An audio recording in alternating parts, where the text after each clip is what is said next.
마가복음 1장 15절 이르시되 제 성경은요 가라사대 때가 찼고 하나님 나라가 가까웠으니 회개하라 회개하고 복음을 믿으라. 누가 말씀하셨어요? 예수님 말씀하셨습니다. 우리 나눠드린 설교야 같이 보시면서 하나님 말씀 함께 듣도록 하겠습니다. 첫 번째, 죄인들 구하러 이 세상에 오신 예수님의 첫 번째 외침은 무엇이었어요? 회개하라입니다. 회개하라. 마태복음 4장 17절. 이때로부터 예수께서 비로소 전파하여 가라사대 뭐하라고요? 회개하라. 천국이 가까웠느니라. 천국과 하나님의 나라는 같은 뜻입니다. 하나님의 왕 대신 주권적인 통치를 가리켜요. 왕이신 예수님께서 이 땅에 오셨습니다. 처음 외치셨어요. 뭐라고요? 회개하라고요. 중요한 말씀입니다. 회개하셨죠. 회개하시는 회개. 예수님 믿고 구원받을 때 회개하셨죠. 내 죄가 얼마나 더럽고 추하고 악한 죄인지, 우리의 모든 탐욕과 정욕의 죄들, 우리의 모든 교만과 위선, 부정직, 불신앙과 불순종, 모든 악한 그러한 죄들 우리가 깨달을 때 비로소 우리는 십자가의 의미를 알게 됩니다.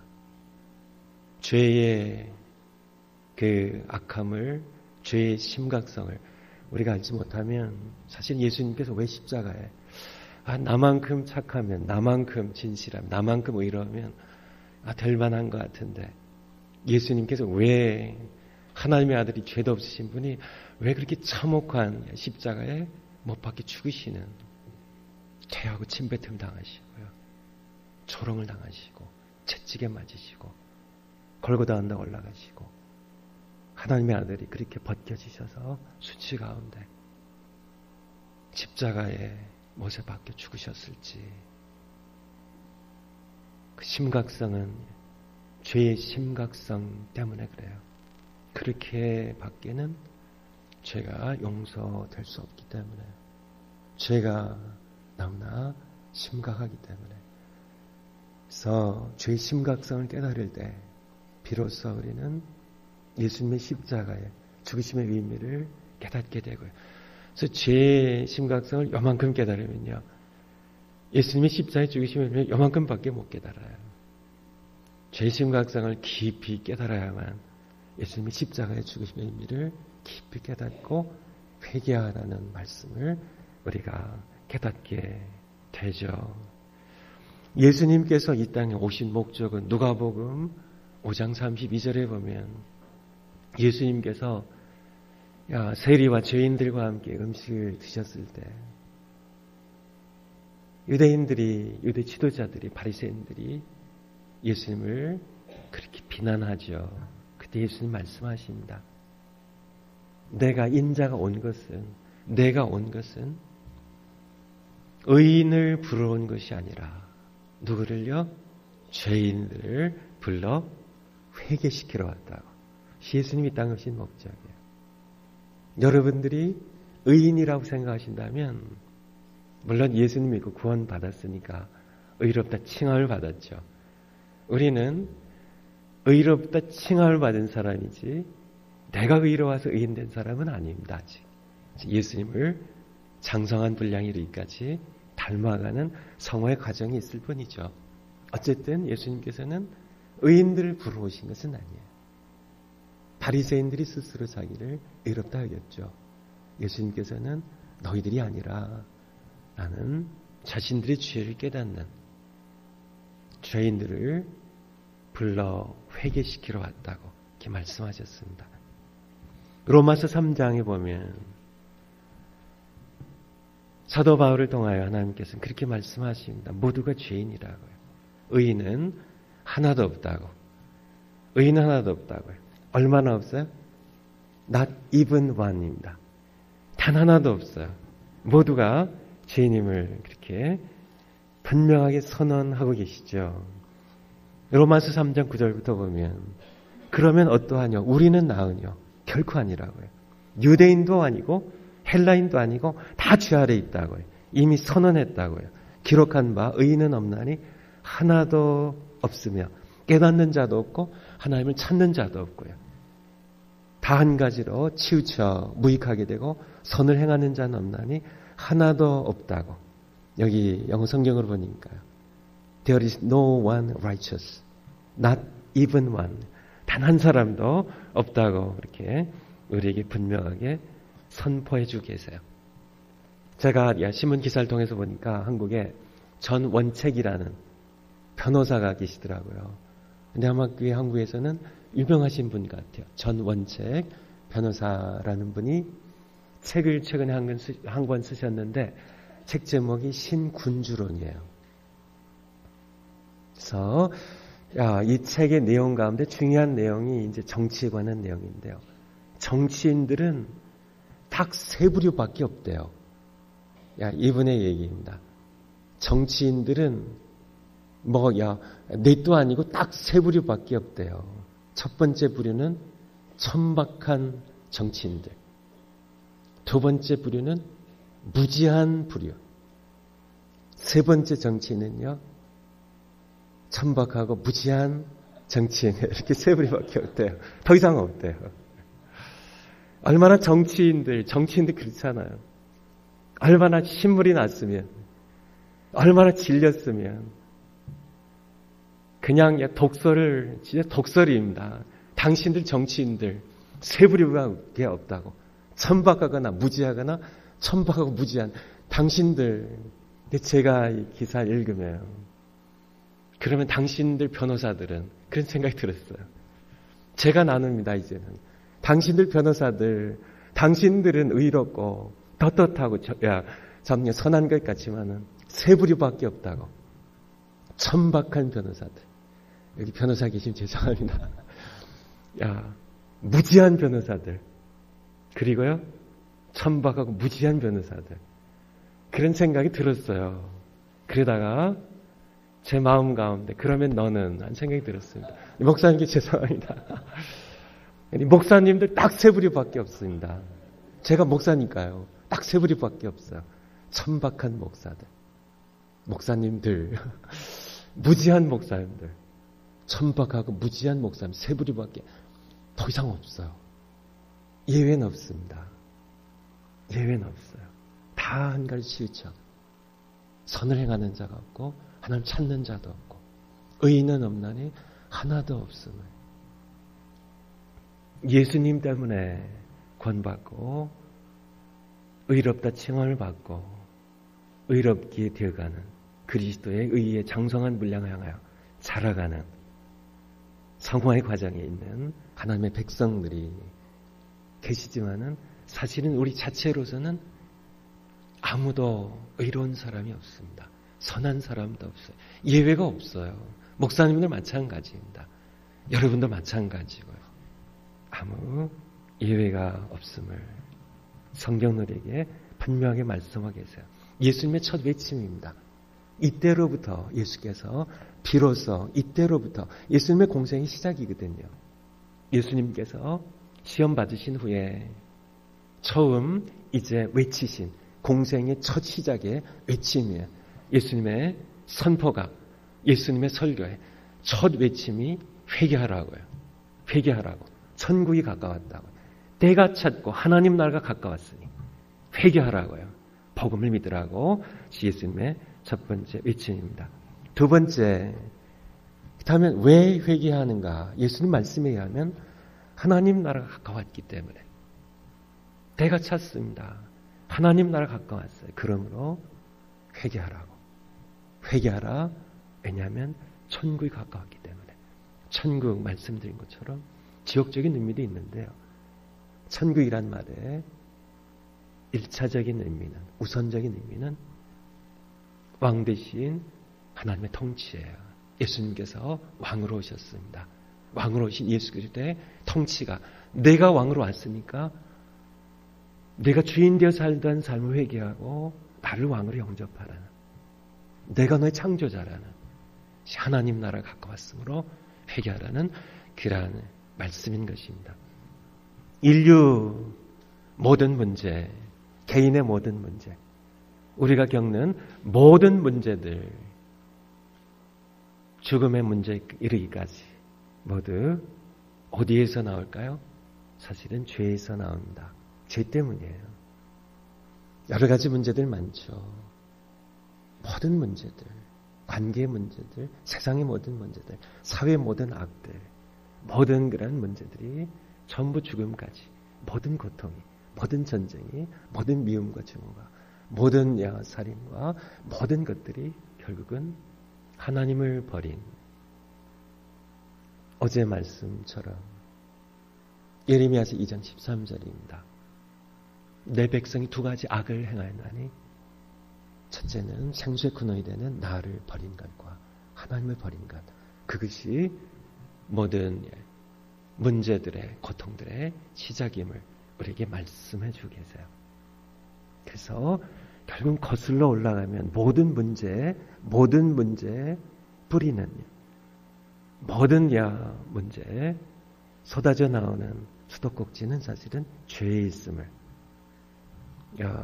미국의 어떤 정신병원에서요 이런 기준이 있었다 그러네요. 이제 환자가 입원했다가 퇴원해야 되면 퇴원해서 잘 정상적으로 잘 살 수 있을지 아직 입원 기간이 더 필요한지 판가름하는 그런 이제 기준 가운데 하나가 이 환자를 이제 데리고 이렇게 키친에 간다 그래요. 이제 부엌의 식당에 이제 가서 들어가면은 미리 수도꼭지를 틀어놓는다 그래요. 그래서 싱크대로 물이 막 흘러 넘치게 해놓고. 그래서 이 환자가 가서 이제 대걸레를 갖다가 물을 막 이제 막 닦아내고 이렇게 하면 퇴원 합격이에요, 불합격이에요? 불합격입니다. 그래서 사회에 나가서 적응할 수 있는 그런 회복된 사람이면 어떻게 할까요? 먼저 수도꼭지를 여러분은 전부 합격입니다. 우리가 살아가면서 문제들이 양산되죠. 가정에 자녀 문제로 세상에 우리가 살아간 미국도 이루 말할 수가 없어요. 문제들. 그래서 이 문제와 쏟아져 나온 물과 문제들과 씨름하는 분은 불합격이에요. 그거 하다가 인생 다 갑니다. 문제들 그거 처리하냐고요. 계속 쏟아져 나오니까요. 수도꼭지에서 계속 모든 문제들이 쏟아져 나오니까 그거 해결하고 하는 분들, 해결하려고 하는 분들은 계속 문제와 씨름하다가 가는 겁니다. 그냥 그렇게 가는 거예요. 교회들도 마찬가지. 계속 문제와 씨름하는 교회는요. 계속 문제와 씨름하다 하나 해결된 것 같으면 그거로 끝났나요? 계속 쏟아져 나오는 산적되는 모든 문제와 씨름하는 교회는 문제 해결하다가 끝나버립니다. 어떻게 해야 되나요? 먼저 쏟아져 나오는 문제들이 쏟아져 나오는 수도꼭지를 잠그라는 얘기죠. 그것이 바로 죄라는 것이에요. 죄에서 모든 문제들이 쏟아져 나옴을. 그러면 우선 수도꼭지를 막고 죄의 문제를 해결하고 예수님 말씀하신 회개입니다. 회개하라고. 죄의 문제를 죄의 수도꼭지를 잠그라고요.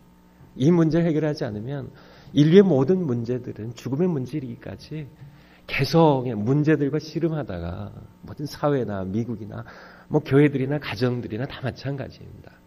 문제들하고 씨름하다가 아니면 나가 떨어지기도 하고 체념하고 절망하기도 하고요.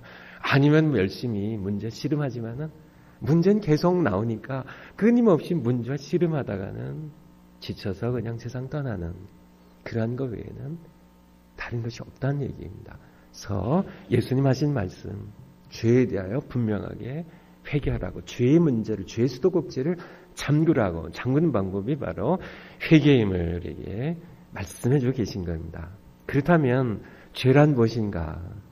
다시 반복되는데 죄란 무엇인가? 하나님을 버리는 것입니다. 내 백성이 두 가지 악을 행하였나니 첫째는 생수의 근원이 되는 나를 버린 것과 하나님을 버린 것이에요. 제가 계속 반복하는 이유를 아시겠죠? 중요해서 그래요. 로마서 1장 28절을 보면 그들이 마음에 하나님 두기를 싫어하매라고 로마서 1장 28절입니다. 마음에 하나님 두기를 싫어하매. 난 당신과 나는 필요 없습니다. 나의 창조자 하나님이요. 난 살아계시건 살아계시지 않건 알고 싶지도 않고 설령 살아계시더라도 내 인생에 간섭하지 마세요. 하나님 없이 살기를 선택하는 한국의 요리 연구가 가운데 빅마마라는 별명으로 불리는 분이 계시다고요. 이름 혹시 아세요? 이혜정 씨라고요. 아마 유명한 분인 것 같아요. 근데 그분이 인터뷰한 기사가 있더라고요. 제가 그래서 이렇게 카피를 해서 기사 제목이 그런 내용이에요. 이제 이 기사 아마 가장 중요한 내용이었나 봐요. 이혜정 씨 요리연구가 이혜정 씨는 죽고 싶지 않대요. 왜냐하면 죽으면 돌아가신 시어머니 만날까 봐. 시원하게. 네, 이분 우리가 욕할 건 아니더라고요. 우리가 사람들이 인류가 그렇게 했습니다. 참 몰라요. 뭐 많이 시집살이 하셔서 그렇겠지만은 어쨌든 잘못된 거죠. 그러니까 요즘에 일부 며느님들이 시어머님을 거북해 하는 것처럼 뭐 시자도 싫어한다며 시금치도 안 드신다며 시편도 안 읽으신다며 하여튼 그렇게 시어머님과 함께 그냥 마주 대하는 것도 싫고요. 그래서 추석 지나고 설날 지난 다음에 3월에 이혼율이 이혼 재판이 급증한다는 기사를 여러분들 아마 읽어보신 계시나요? 그냥 시댁 갔다가 대판 싸워가지고 더는 못 참아하고 이혼 법정에 막 이혼 소송들이 이렇게 추석이나 설날이 지나면 막 급증한다 그래요. 어쨌든요. 오늘날 며느님들이 시어머님하고 함께 살기 싫어하는 것처럼 바로 우리 인류가 그렇게 했습니다. 하나님과 함께 살기 싫어했어요. 우리 하나님은 시어머님과 비교할 수 없는데 좋으신 시어머님도 많으시지만은 또 며느님 또 구박하고 하는 분들도 계시겠죠. 지금 하나님께서는 우린 다른 선택이 아직 없는데요. 사람들이 거룩한 삶을 싫어한 겁니다. 그냥 인간의 욕망대로 죄가 주는 어둠의 쾌락을 더 좋아하는 그런 저도 대학을 졸업하고 회사 생활 좀 해봤거든요. 회사 생활하면서 제가 고스톱을 배워봤어요. 그래서 제가 이렇게 요즘 삼성생명이죠. 거기에 좀 삼성 공채를 들어가서 좀 근무를 좀 했었는데요. 저는 본사 근무하다가 이게 또 영업소 소장을 또 영업의 현장을 뛰어야 또 이렇게 승진이 된대요. 그래서 이제 소장으로 나갔는데 제가 성남시에서 제 영업소장을 좀 했었는데 거기 소장님들이랑 같이 이제 고스톱을 배웠어요. 근데 왜 이렇게 재밌어요? 그래가지고 제가 저 밤새도록 쳤는데요. 왜 날이 이렇게 빨리 새나? 좀 더 그렇게 참 재밌더라고요. 하면서 제가 성경 읽는 것이 그렇게 재밌는지, 기도하는 것이 그렇게 즐거운지 제 마음에 많이 찔렸어요. 세상이 주는 쾌락이 얼마나 이렇게 달콤한지, 훔쳐먹는 떡이 더 달다고 잠언에서 말씀하신 것처럼 그렇게 세상이 주는 우리 바른 하나님께서 허락하시는 건강한 부부관계보다는 불륜을 더 세상에서는 불륜의 관계를 더 달콤하게 생각하고 있잖아요. 건강한 부부관계를 연속극으로 만들면 다 안 봅니다. 다 이렇게 무슨 바람 나고 남편이 바람 나고 아내도 바람 나고 이렇게 해야 연속극을 보시는 것 같아요. 그렇게 그런 우리의 속성입니다. 속성에 거룩한 것을 즐겨하지 않고 오히려 세상이 주는 어둠의 쾌락들, 불륜이 주는 그런 쾌락들, 죄의 미끼죠. 사실은 죄의 미끼입니다. 유혹이죠. 그러한 것을 더 즐기는 그러한 우리의 모습들, 우리의 모습이에요. 그래서 하나님을 거북하게 여기는, 하나님을 우리가 버린 겁니다. 우리가 하나님 버렸어요. 내 백성 두 가지 악을 행했다고요. 나를 버렸다고. 난 당신 같은 하나님 필요 없습니다. 내 인생에 간섭하지 마세요. 난 당신 같은 그런 하나님 필요 없습니다. 그렇게 그것이 바로 죄입니다. 인류의 역사는 끊임없이 왕이신 하나님의 통치를 거부하는 반역의 역사였습니다. 사무엘상 8장 7절, 성경 장절은 거의 다 있죠.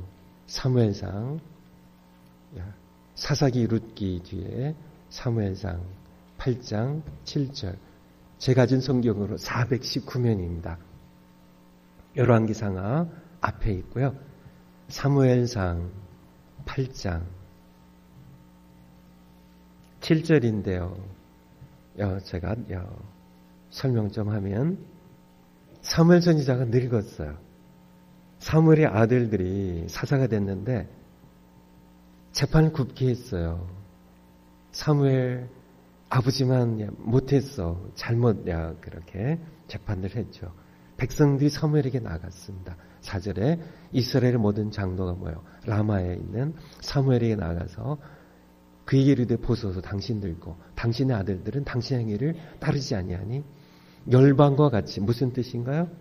하나님 없는 이방 나라들처럼 우리에게도 열방과 같이 왕을 세워, 사람 왕을 세워 우리를 다스리게 하소서한지라. 우리에게 왕을 주어 우리를 다스리게 하라 한 그것을 사무엘이 기뻐하지 아니하여 여호와께 기도하며 7절 같이 한번 읽겠습니다. 시작. 여호와께서 사무엘에게 이르시되 백성이 네게 한 말을 다 들으라. 그들이 너를 버림이 아니요 나를 버려 자기들의 왕이 되지 못하게 함이니라. 하나님께서 왕이세요. 그분이 창조자세요. 만왕의 왕이세요. 홀로 영원한 왕이세요.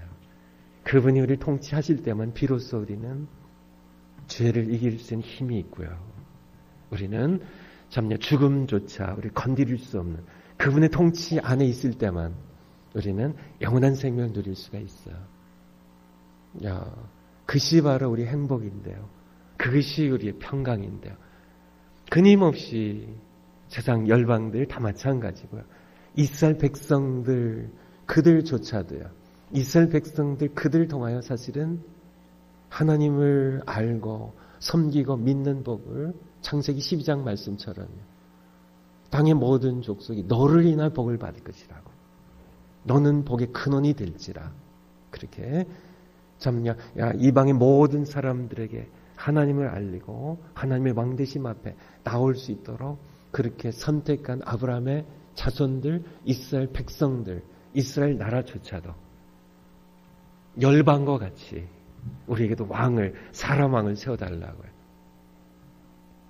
하나님을 버리는, 하나님의 왕되심을 거부하는 사실은 인류의 역사입니다. 끊임없는 인류의 역사였죠. 제가 오래전에 읽은 그런 글인데요. 시카고에 9살짜리 사내아이가 엄마한테 꾸중을 들었습니다. 야단을 맞았어요. 근데 요 꼬맹이가 9살짜리가 엄마에게 반발해가지고 동생들 모아가지고 쪼무레기 동생들 모아가지고 가출을 했어요. 근데 집에 있는 통조림을 전부 모아가지고 싸가지고 엄마 필요 없습니다. 우리 가출을 했는데요. 3시간도 못 돼서 또 줄줄이 동생들 데리고 집으로 돌아왔어요. 그래서 엄마 너 왜 돌아왔냐 하니까 이 깡통 따기를 안 갖고 갔대요. 그런 얘기입니다. 그러니까 통조림은 부모님 거 아니냐고요. 부모님 겁니다. 아니 나가려면 혼자 나가지. 아니 부모님 깡통 따기는 부모님께 아니냐는 것이에요. 부모님께 신세 지고 살면서 부모님 없이 살 수 없는 존재이면서 그렇게 부모에게 반발하는 그것이 바로 이 글을 읽으면 제가 느낀 겁니다. 이것이 바로 우리의 모습이 아닌가. 우리가 다 하나님께 신세 지고 살잖아요. 다 하나님 거 아닌가요? 태양도요, 햇볕도요, 그분 겁니다. 공기도요, 빗방울 하나도요, 모든 것이 물도요, 이 몸뚱이도요, 우리 생명도요, 우리 소유한 모든 것들 여러분 태어나실 때 갖고 오신 거 있으세요? 우리 다 빈손으로 왔습니다. 다 하나님 거예요. 뭐 우리가 가공을 해서 옷을 만들기가 어쨌건 다 하나님의 겁니다. 뭐 그런 얘기도 있더라고요. 어떤 과학자가 하나님께 도전을 했습니다. 우리도 창조를 할 수 있다고.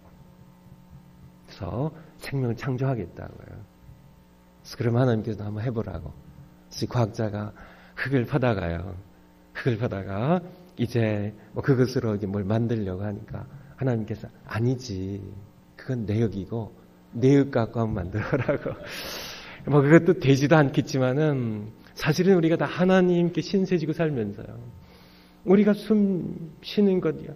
여러분 조금 전에 숨 쉬셨죠? 그 누구 공기예요? 하나님 겁니다. 지금 또 쉬셨죠? 그것도요. 우리가 살아가면서 모든 숨쉰 모든 것이 다 하나님 건데 하나님 신세지고 사는데 사람들이 건방져졌어요. 사람들이 교만해져서요. 차라리 그러면 하나님께 신세 지고 살지, 그러니까 신세 안 지고 살든지, 지만 살 수가 없잖아요. 우리는요, 그러니까 밥을 굶으면 40일까지 산다 그래요, 보통. 물을 안 마시면요, 15일 정도까지 살 수가 있다 그래요. 숨을 안 쉬면요, 한번 숨 안 쉬어볼까요? 한 5분 정도요. 하지만은 하나님의 은혜 없이는 우리는 단 한순간도 단 1초에 100만 분질도 단 한순간도 하나님의 은혜 없이는 우리는 땅이 하나님의 거예요. 우리 땅을 딛고 살고요.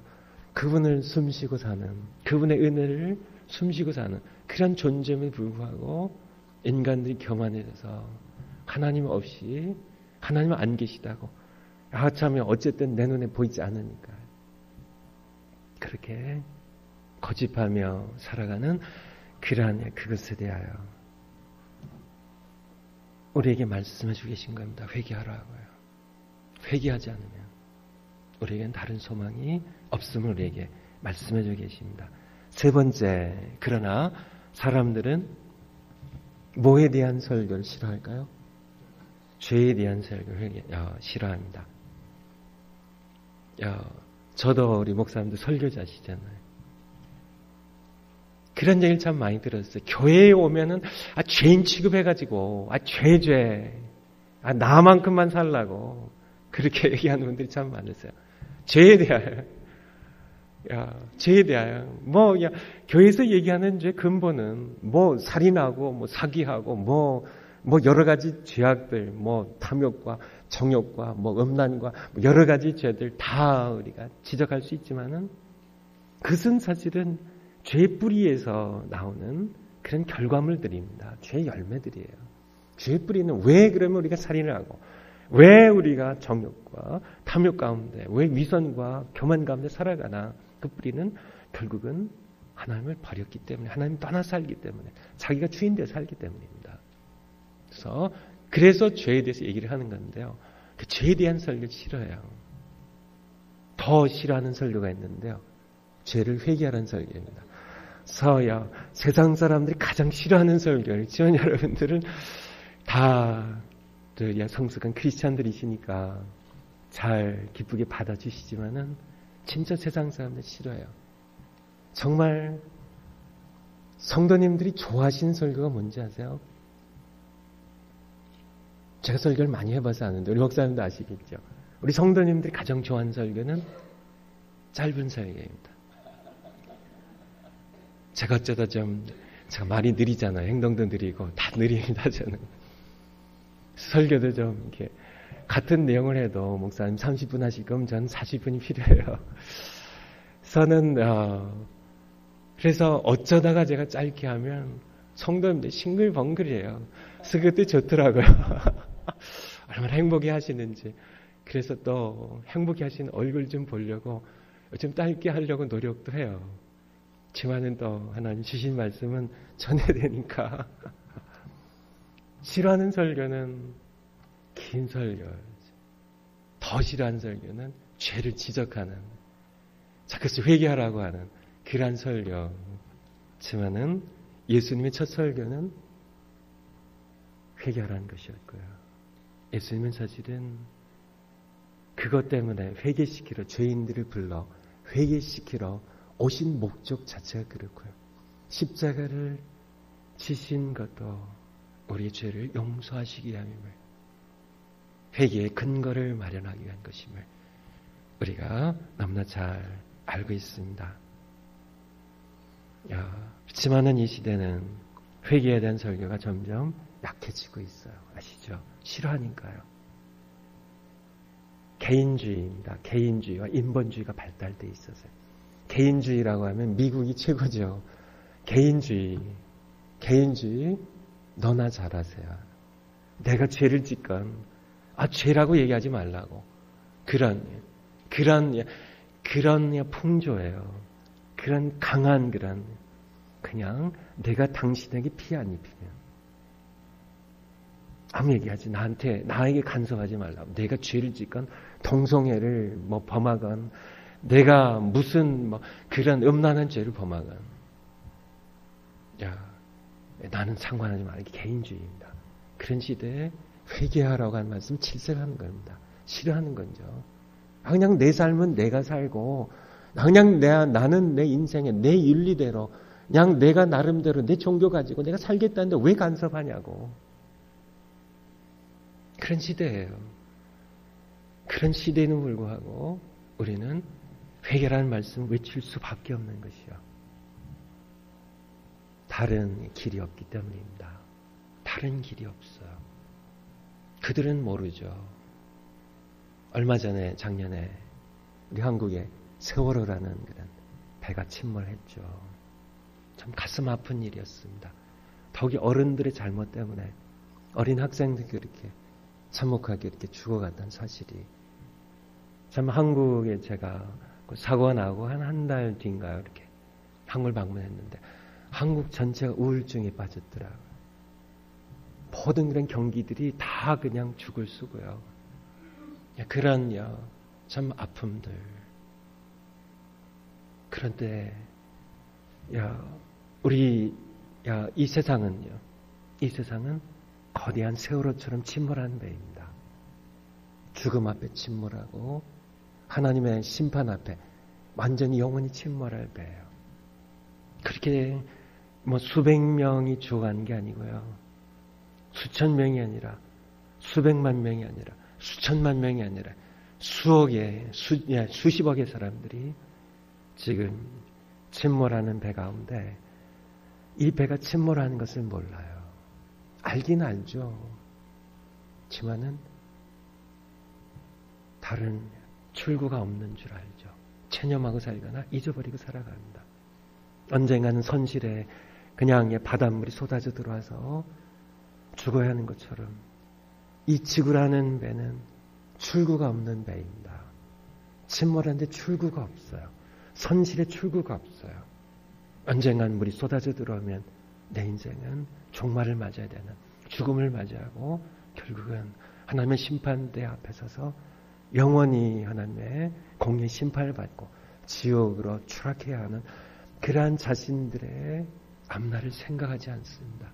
그냥 이 세상이 던져주는 그러한 유혹에, 이 세상이 던져주는 그 달콤한 유혹에 빠져서 그냥 잊고 살아가는, 하나님을 거부하며 어둠이 주는 그런 쾌락을 치르며 살아가는 그런 사람들, 우린 침묵할 수 없다는 거죠. 우리는 이준석 성장처럼 비겁하게 자기 목숨만 살려요. 나만 빠져나올 수는 없다는 얘기입니다. 내일 2부 예배 때 설교 내용인데요. 우리는 내가 곧 길이요 진리요 생명이라고, 나로 말미암지 않고는, 나를 통하지 않고서는, 나란 길을 통해서만 아버지께로 갈 수 있다고. 영원한 생명 얻을 수 있다고 그렇게 분명히 말씀하신 예수님이라는 유일한 출구입니다. 이 침몰하는 입의 유일한 출구예요. 유일한 생명의 길입니다. 내가 길이라고요. I am the way입니다. 내가 길이라고요. 생명의 길입니다. 예수님이라는 출구를 우리가 이미 알고 구원의 길을 확보한 우리가 침묵할 수는 없다는 얘기죠. 그래서 우리 목사님들이 회개를 외치는 겁니다. 이 시대가 그것을 싫어하더라도요. 네 번째, 구약의 선지자들이나 세례 요한, 사도들, 사도 바울 그들이 번영과 평안만 외쳤다면요. 구약 시대의 거짓 선지자들처럼요. 평안하다 하나 내 백성이 평안치가 않다고요. 중병에 걸렸다고요. 회복할 수 없는 그런 죄의 병에 걸렸다고요. 하지만 거짓 선지자들은 평안하다고. 자, 이 예루살렘 성이 망하지 않을 것이라고. 그렇게 참 번영을 외쳤고 평안을 외쳤지만은 그것은 하나님께서 주신 말씀이 아니죠. 예레미야 선지자처럼, 이사 선지자처럼, 참 하나님을 보낸 선지자들처럼 그들은 감옥에 갇히고요, 돌에 맞고 톱으로 켜서 죽임을 당하는 그런 죽음의 길을 걸어가면서도 회개를 외쳤던, 회개하고 돌아오라. 예레미야서를 읽으면 참 하나님의 마음이 절절히 가슴에 부딪혀 와요. 배역한 자식들아, 돌아오리거든 내게로 돌아오라고. 새들은 저녁이 되면 보금자리 돌아가고, 잡냐 나귀나 짐승들도 집으로 돌아가지만 내 백성은 내게 돌아오지 않는다고. 하나님의 가슴 아픈, 하나님의 눈물 섞인 하나님의 부르짖음, 백성들 돌아오려면 내게로 돌아오라고. 내게로 돌아. 내가 널 고칠 것이라고. 하지만 백성들은 돌아오지 않았습니다. 우리는 회개를 외쳐야 하고 또 들어야 함을, 예수님의 말씀 회개하라고. 다섯 번째, 예수님께서 외치셨습니다. 뭐라고요? 회개하라고요. 나는 예수님 믿고 회개하고 예수님 믿고 구원 받았는데요. 우리도 회개해야 합니까? 우리도 회개해야 돼요. 회개에 두 가지가 있습니다. 첫 번째는 자연인이, 하나님 모르는 사람이에요. 예수님 밖에 있는 사람이, 자연인이 구원을 얻기 위한 회개예요. 처음 복음을 듣고 회개하고 구원을 얻기 위한 회개입니다. 회개가 없으면 죄사함이 없어요. 오늘날 너무나 쉽게 회개가 진실한, 심각한 그런 죄의 회개 없이 죄사함을 너무나 빨리 선포하는 것이 이 시대의 성급함이죠. 하지만은 회개가 첫 단추거든요. 예수님의 첫 외침이고 신앙의 첫 걸음입니다. 첫 단추예요. 첫 단추를 현찮게 끊으니까, 첫 단추를 현찮게 꿰니까요. 그 다음부터 다시 현찮아지는 겁니다. 신앙생활이 현찮아져요. 그러니까 회개가 철저해야 해요. 그래야 비로소 십자가의 의미가 분명하게 가슴에 새겨져요. 그래서 내가 이렇게 죄인이었구나. 예수님이 그렇게 처참하게 죽으실 수밖에 없는 내가 그런 흉악한, 냄새난 더러운 이 교만이라는 죄악이, 이 위선이라는 죄악이, 이 불순종이라는 죄악이, 내가 주인 되어 살면서 정욕대로, 욕망대로, 내가 세상의 유행을 추구하며 내가 탐욕대로 미워하고 싶으면 미워하고, 증오하고 싶으면 증오하고, 사랑하고 싶으면 사랑하는 그런 내 마음대로 살았던 이 죄악이 하나님께는 얼마나 더러운 것인지, 하나님께서 얼마나 싫어하는 죄악인지, 그 심각성을 분명 깨달으려면 우리는 예수님의 십자가의 죽으심의 처절함에 대하여, 그 심각함에 대하여 이 죄를 해결할 수 있는 그런 방법이 그 방법밖에 없음을 분명히 깨달아야만 비로소 신앙생활이 단추가 제대로 끼어지기 시작하는데, 첫 단추부터 시원찮으니까요. 신앙생활이 참 미적근하고 무기력하고, 정말 내가 그래도 하나님의 은혜로 구원을 받지만은 구원한 받은 이후에 신앙생활이 그렇게 기쁨이 넘치지 않습니다. 신앙생활에 그 성령의 권능들이 별로 없어요. 여전히 다 해결되지 않은 죄들이 남아있기 때문에 시제기와 회개 두 종류가 있는데 두 번째 종류는 그래서 하나님 은혜로요. 그냥 부주신 하나님 은혜로 어떻게든지 우리를 구원하시려고 하는 하나님의 은혜를 힘입어서 우리가 구원을 받죠. 그래서 구원받은 하나님의 백성들이신데요. 우리에게도 회개가 필요한데요. 신자가 성화의 과정에서 하는 회개입니다. 요한일서 1장 볼까요? 요한일서 1장 신약성경 저 뒤편으로 요한일서 베드로전후서 뒤에 있습니다. 1장 요한일서 1장 8절 9절 388면입니다. 요한계시록 조금 앞에 있어요. 요한일서 1장 8절 9절입니다. 만일 우리가 죄 없다 하면 여기서 우리는 누굴까요? 구원 얻은 사람일까요? 얻지 못한 사람일까요? 구원 얻은 사람입니다. 성경에서 우리 얘기할 때는요. 바로 구원 얻은 사람들이에요. 우리 저희 그들 하면은 구원받지 못한 구원 얻은 예수 그리스도 안에서 생명의 기쁨을 누리는 사람들입니다.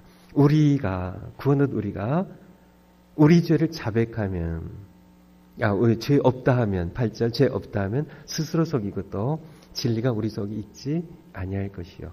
만일 우리가 우리 죄를 자백하면 저는 미쁘시고 의로우사 우리 죄를 사하시며 모든 불의의 우리를 깨끗게 하실 것이요. 말씀하겠습니다. 만일 우리가 범죄하지 아니했다 하면 하나님을 거짓말하는 자로 만든 것이니 구원을 얻었건 구원을 받기 이전이건 모든 사람은 전부 완전하지 않습니다. 아시죠? 하나님만 완전하세요. 난 구원 받았는데요. 맞습니다. 구원 받은 분들도 구원 받았는데 완전하세요? 완전하세요? 완전하지 않습니다. 예수 그리스도를 향하여 자라가는 것이죠. 완전하신 하나님이신 예수를 향하여 우리는 계속 자라가는 겁니다. 저도 자라가고 있고요. 여러분도 자라가고 있는 겁니다. 완전하지 못해요. 구원 받았음에도 불구하고 의롭다 칭함을 받았음에도 불구하고 우린 여전히 죄에게 넘어가기도 하고요. 죄를 범하기도 하고 잘못을 범하죠. 그때 우리 구원파 아시죠? 구원파 세월호 사건의 여대 구원파의 치명적인 약점이 잘못이 오류가 거짓이 바로 여기 있죠. 한번 회개하고 구원받으면 회개할 것이 없대요. 회개할 것이 있으면 구원받지 못한 사람이 천만의 말씀입니다. 뭘 잘 모르는 분들이죠. 성경을 자기 입맛에 맞게 그렇게 잘못 해석하는 이단이죠. 그렇지 않습니다. 요한계시록 한번 보세요. 요한계시록 2장 3장에 보면 교회를 향해서 주신 말씀입니다. 요한계시록에 보면 소아시아 7교회에 대하여 에베소 교회부터 라오디게 교회 이르기까지 여기에 반복된 말씀이 몇 가지가 있는데요. 몇 가지가 있는데 2장 요한계시록 2장 5절에 보면 에베소 교회를 향하여 그러므로 어디서 떨어진 것 생각하고 뭐 하라고요? 회개하라고요. 교회 하신 말씀입니다. 교회 뭐예요? 구원받은 하나님의 백성들의 모임이에요. 교회를 향한 겁니다. 이미 예수님과 구원받은 백성들 향하여 회개하라고요. 말씀을 하고 계시죠. 계속 나오는 2장 16절이에요. 2장 16절에 그러므로 뭐 하라고요? 회개하라고요. 회개하라고요. 계속요. 21절에 내가 그에게 회개할 기회를 주었으되 회개치 아니하면 22절에 계속 주시는 그런 말씀입니다. 3장 3절 그러므로 내가 어떻게 받았으며 어떻게 들었는지를 생각하고 지키어 회개하라고요. 회개하라고요. 끝에도 마찬가지입니다. 3장 19절에 내가 사랑하는 자를 누구예요? 구원받은 사람들입니다. 하나님의 자녀들이죠. 사랑하는 자를 책망하여 징계하노니 그러므로 내가 열심을 내라 뭐하라고요? 회개하라고요. 회개하라고. 바로 우리는 그렇지만 회개의 목표가 달라요. 목적이. 자연인들은 구원을 얻기 위해 회개해야 되지만 우리는요. 우리 신자들은 예수님을 닮아가는 신앙의 성숙을 위한 끊임없이 우리가 죄 싸우다가 치기도 하고 회개하고 또 그 죄와 싸워서 또 이기기도 하고 그러면서 조금씩 우리는 예수님의 장성한 분량을 향하여 자라가는 우리가 되는 것입니다. 6번째, 그렇다면 근원적인 죄는 무엇인가? 근원적인 죄입니다. 우리 목사님과 함께 읽었던 요한복음 16장 9절 말씀입니다. 죄에 대하여 하면 예수님께서 보혜사 성령님에 대하여 말씀을 14장, 15장, 16장에서 연속으로 이렇게 주고 계시죠. 성령이 그가 오시면 책망할 것이라고요. 책망하시는데 16장 9절에 죄에 대하여 책망하시면 저희가 사람들이 나를 믿지 아니하며, 바로 예수님을 믿지 않는 죄를 책망할 것임을 예수님께서는 우리에게 말씀해 주고 계십니다. 그래서 근원적인 죄는 예수님을 믿지 않는 죄예요. 근원적인 죄. 근원적인 죄라고 하는 것은 예수님께서 십자가에 대속적인 죽음으로 피를 죽으셨습니다. 그리고 부활하셨어요. 그 이후에 근원적인 죄는 예수님을 믿지 않는 죄예요. 예수님을 믿지 않는 죄입니다. 요한복음 19장 30절에 보면 예수님께서 십자가상에 달리셔서 다 이루었다고, It is finished, 타텔레스타이라는, 끝났다는, 다 이루었다는, 모든 것을 성취했다는 선언을 하십니다. 우리의 모든 죄를 대속하시기 위한 모든 일들을, 구속사역을, 역사를 완성하셨음을, 내가 다 이루었다고요. 다 이루었다고요. 예수님께서 우리의 죄를 용서하시고 구원하시고자 하시는 모든 구속사역을 완전히 십자가에서 성취하신 겁니다. 그래서 구원이라는 것은 완성품 선물이에요. 에베소서 2장 8절 9절 말씀처럼 너희가 그 은혜를 인하여, 그분의 은혜를, 그의 은혜를 인하여 믿음으로 말미암아 구원 얻었나니 이것이 너희에게서 난 것이 아니요 하나님의 선물입니다.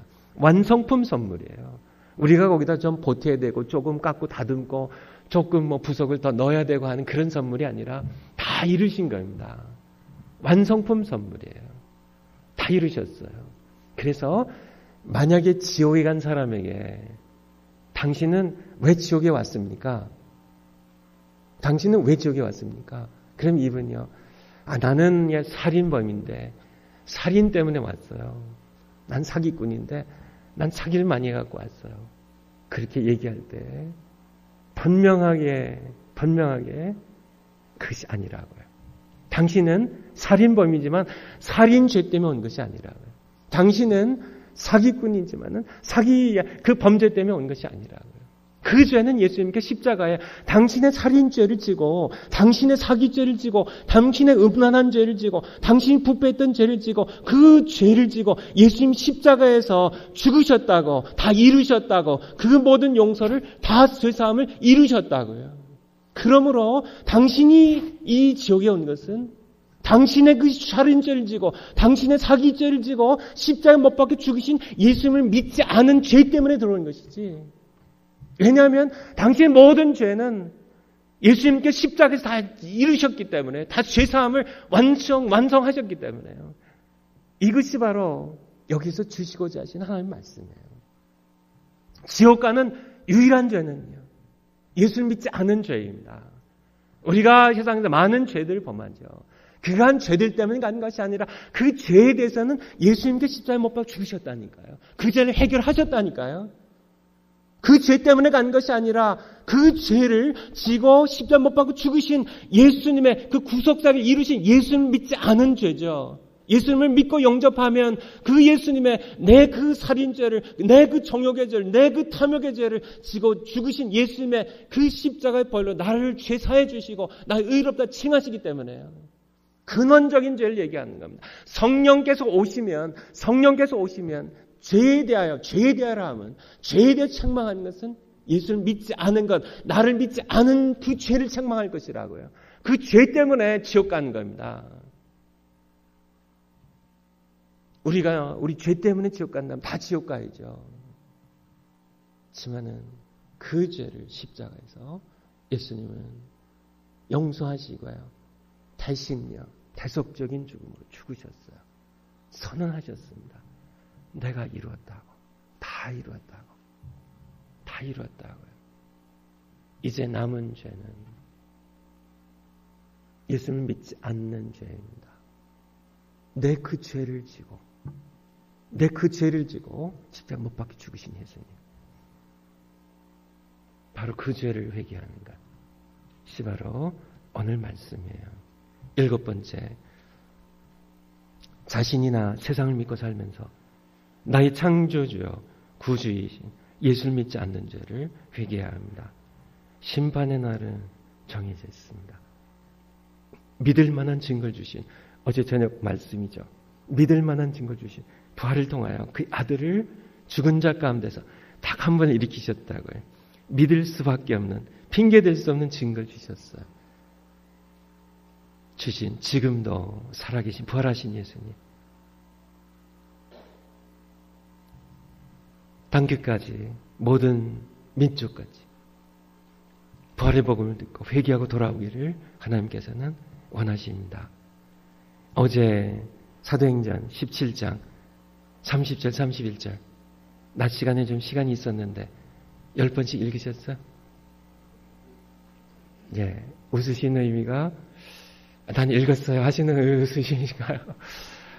깜빡 까먹었어요 하는 웃음이신가요? 예, 이렇게 성경책에 갈피를 넣으시든지 종이에 이렇게 적으시든지 아니면 이렇게 컴퓨터를 이렇게 쳐가지고 이렇게 뽑으시든지. 그래서 참 소중한 말씀입니다. 지나간 시대에는 하나님이 간과하셨거니와 그냥 넘어가 주신다고. 예수님이 땅에 오시기 전에는 그냥 넘어가 주신다.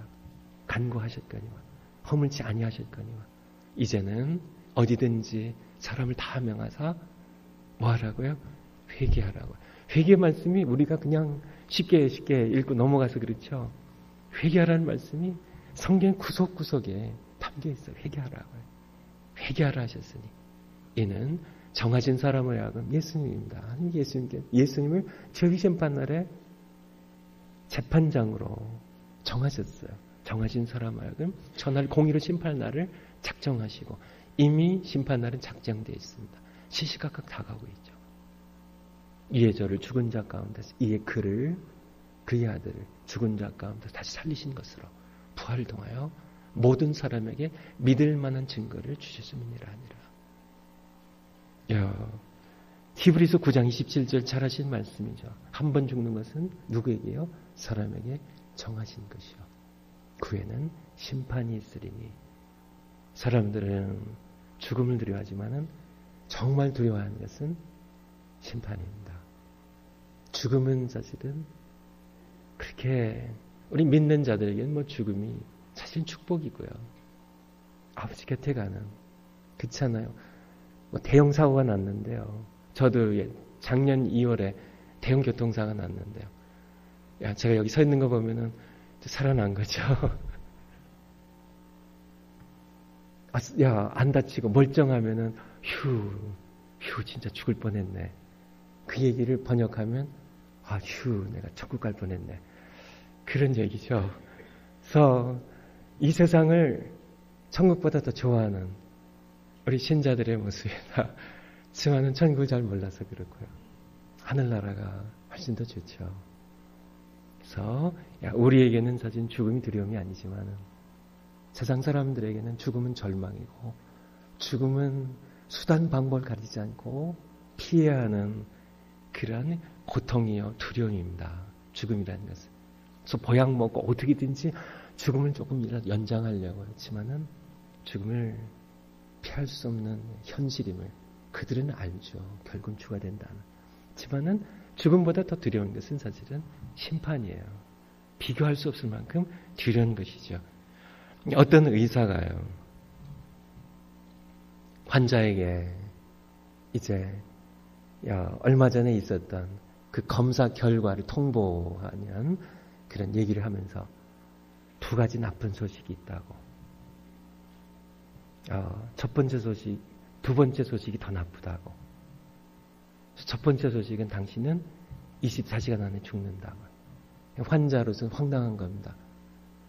아니 24시간 안에 죽는다는데 두 번째 소식은 이 소식보다 더 나쁜 소식이래요. 무슨 소식일까요? 사실은 이 통보를 어제 했어야 됐는데 그런 얘기입니다. 근데 제 병을 앓는, 죽음의 병을 앓는 세상 사람들에게 두 가지 나쁜 소식이 있어요. 첫 번째 소식보다 두 번째 소식이 더 나쁜 소식입니다. 말씀드린 것처럼 당신 죽는다는 겁니다. 한 번 죽는 것은 사람에게 정한 것이요. 더 나쁜 소식은요, 바로 하나님의 심판이 있다는 얘기입니다. 사람들은 두려워할 줄 몰라요, 심판을. 하지만은 그 심판은 두려운 것입니다. 예수님 없이 그 심판대에 선다는 것은 산들아, 작은 산들아, 내게서 그냥 무너져갖고 나를 참 하나님과 어린 양의 낫에서 나를 좀 가려달라고 사시나무 떨듯이 덜덜 떨면서 그 고통과 그 아픔과 그 절망 가운데 부르짖고 탄식해야 하는 그것을 생각하면 사람들이 너무 불쌍해요. 몰랐어요. 내가 몰랐습니다. 네, 하나님의 심판은 엄격한 거 아시나요? 일단 심판이 시작되면 엄격합니다. 예수님 없이 심판대 앞에 선 것은 그것은 우리가 무슨 수단 방법을 통해서도 피해야 되는 것이고요. 기쁜 소식이 있죠. 복음입니다. 내가 찾고 하나님 나라를 가까웠으니 회개하고 뭐예요? 복음을 믿으라고요. 복음이에요. 복음입니다. 복음이에요. 예수님께서 하셨습니다. 우리 예수님께서요. 우리 창조자이신 대체 말씀이 계시느라 이 말씀이 하나님과 함께 계셨으니 이 말씀이 곧 하나님이시라. 말씀이신 하나님, 바로 성자 예수 그리스도, 만물이 그로 말미암아 지은 바 되었으되 그가 세상에 왔지만 알지 못했고 깨닫지 못하고 영접지 않았다고요. 하지만은 영접한다. 그 이름을 믿는 자들에게는 하나님의 자녀가 되는 권세를 주신 복음입니다. 복음을 믿으라고. 바로 이 복음 어떻게 믿어요? 회개하라. 그리고 복음을 믿으라고. 여러분들이 그 은혜를 입은 하나님의 백성들임을 말씀을 드리고 싶습니다. 숙제입니다. 숙제. 베레아 사람들처럼 날마다 성경 창각 읽기. 내가 주인되어 내 삶의 주인되어 하나님 자리에 앉아 내가 내 삶의 주인의 자리에 앉아 내 욕망대로 살아왔던 죄를 회개하기. 그 결과는 항상 고통입니다. 절망입니다. 죄욕에 무릎 꿇는 죄의 노예가 된 삶입니다. 나의 주가 되기 위하여 죽으시고 부활하신 예수님께 내 삶을 송두리째 맡기기. 회개하고 예수님을 내 주인으로 모시고 살아가는 그 삶을 유튜브 통해서 진천 한마음교회 간증 좀 보셨나요? 사람들이 집회가 끝난 다음이라도 보시기 바라요. 성경 4개로 증가했네요. 그렇죠? 4개로 즐겁게 암송하세요. 사실 이렇게 암송을 말씀드리면 부담스러워 하실까 봐. 우리 권사님들 돌아서면 잊어버리시죠? 저는 그게 이해가 안 됐었는데요. 지금 나이를 조금 먹으니까 이해가 돼요. 그래서 권사님들 이해를 합니다. 아니, 저에게 권사님들 그러세요. 암송 일부러 줄여가지고 꼭 암송이 될 것만 이렇게 드려도 목사님 내 나이 돼 보세요. 돌아서면 잊어버려요. 그래서 제가 우리 권사님께 말씀드렸어요. 권사님 그러면 돌아서지 마세요. 항상 앞에요. 저도 그렇거든요. 제 앞에 항상 성경이 있어요. 성경을 늘 앞에 놓고 성경을 늘 해서 100번, 1000번 하시면 그냥 자다가도 잠꼬대로 성경 구절이 나오니까요. 그래서 그 말씀이 우리를 살리고요. 그 말씀이 우리를 죄와 싸울 때, 영적 싸움을 싸울 때 그 말씀이 우리의 무기가 되어 예수님께서 기록하였으되 사람이 떡으로만 사는 것이 아니라 하나님의 입에서 나온 모든 말씀으로 산다고요. 그러니까 예수님께 있을 이 말씀으로 모든 영적 싸움을 이기는 이 말씀이 나를 살리고 말씀이 나를 보호하고 이 말씀 통해서 하나님께서 이 말씀을 통로로 해서 내게 다가오셔요. 인격적인 살아계신 하나님께서 말씀 통하여 부활하신 예수 그리스도께서 무덤에서 걸어 나오신 지금 여기 살아계신 부활의 주님께서 말씀을 읽고 전 복음서를 읽고 말씀 암송하고 이 말씀을 순종하며 살 때 묵상할 때 우리는 살아계신 부활의 주님 살아계신 하나님을 만나게 될 것임을 그래서 즐겁게 그렇게 숙제를 해주시면 감사하겠습니다. 기도하시겠습니다. 하나님 아버지, 회개가 얼마나 중요한지 예수님께서는 이 땅에 죄인들을 불러 회개케 하러 오셨다고 말씀하셨고 예수님의 첫 외침도 회개하라는 외침이셨습니다. 우리가 우리 죄의 심각성을 깨닫고 회개치 않고서는 십자가의 의미도 예수님께서 처절한 대속적인 죽음 죽으심도 우리는 저 쉽게 이론으로만 건성으로 이해하고 넘어갈 수 있습니다. 우리로 회개의 중요성, 심각성을 더 절절하게 가슴 깊이 느끼게 하시고 주님의 회개하라고 외치시는 주님의 음성을 듣게 하시고 우리가 죄와 싸워서 보혈의 권세로 이기며 참여 주님의 능력으로 성령의 권능으로 넉넉하게 이기는 우리 모두 되게 하시옵소서. 그래서 참여 우리가 건강한